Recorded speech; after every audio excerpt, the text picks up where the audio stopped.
नमस्कार मित्रों, मेरा नाम सुरजीत है और आज मैं आपको गौतमीपुत्र सतकर्णी के बारे में बताने जा रहा हूँ, जो सातवाहन वंश के महान शासक थे। तो वीडियो को अंत तक देखिए। गौतमीपुत्र सतकर्णी सातवाहन वंश के सबसे महान शासक थे, जिनका जन्म 78 ईसा और मृत्यु 102 ईसा में हुई थी। उन्होंने लगभग 25 वर्ष तक शासन करते हुए न केवल अपने साम्राज्य की खोई प्रतिष्ठा को पुनः स्थापित किया, अपितु एक विशाल साम्राज्य की स्थापना की। गौतमीपुत्र के समय तथा उनकी विजयों के बारे में हमें उनकी माता गौतमी बालश्री के नासिक शिलालेख से संपूर्ण जानकारी मिलती है। उनके संदर्भ में हमें इस लेख की जानकारी मिलती है कि उन्होंने क्षत्रियों के अहंकार का मान मर्दन किया था।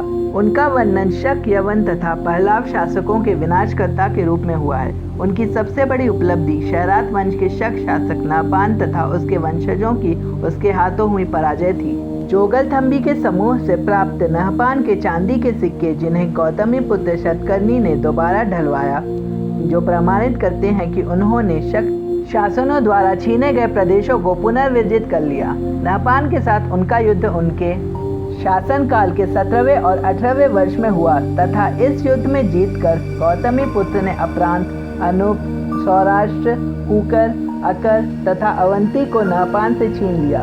इन क्षेत्रों के अतिरिक्त गौतमीपुत्र ने वृश्चिक, अयमक, मूलक तथा विदर्भ आदि प्रदेशों पर भी आधिपत्य किया था। उसके प्रत्यक्ष प्रभाव में रहने वाला क्षेत्र उत्तर में मालवा तथा काठियावाड़ से लेकर दक्षिण में कृष्णा नदी तक तथा पूर्व में बरार से लेकर पश्चिम में कोंकण तक फैला हुआ था। गौतमीपुत्र की राजधानी का स्थान अनिश्चित है। नासिक के अपने शिलालेख में उन्हें बेनाटक का स्वामी कहा गया है। गौतमीपुत्र सतकर्णी के शिलालेख से संकेत मिलता है कि उनके साम्राज्य 2 भागों में बटे हुए थे। प्रत्येक भाग का शासन अमात्य के हाथों होता था। नासिक प्रशस्ति शिलालेख में उन्हें ब्राह्मणों का रक्षक भी कहते हैं। उनके एक शिलालेख के अनुसार भिक्षुओं को करों से छूट दी गई थी और शाही अधिकारियों के किसी भी हस्तक्षेप से अपनी मुक्ति प्रदान की थी। नासिक प्रशस्ति के अनुसार राजा के दुख और खुशी उसके नागरिकों के समान ही थे। उसका दावा है कि वह उस शत्रु का भी नाश नहीं करना चाहता जो उसे अप्रसन्न कर देता था। इस उपदेश के साथ उनके राम, केशव, अर्जुन, भीमसेन, नवाब, नाहुषा, जनमेय, सागरराज, ययाति और अंबरी जैसे महाकथाओं के नायकों के साथ उपदेश किया जा सकता है।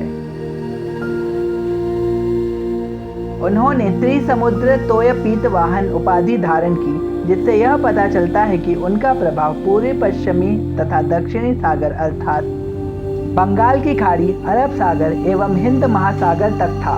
ऐसा प्रतीत होता है कि अपनी मृत्यु के कुछ समय पहले ही गौतमीपुत्र सतकर्णी द्वारा नहपान को हराकर उससे जीते हुए क्षेत्र उनके हाथ से निकल गए।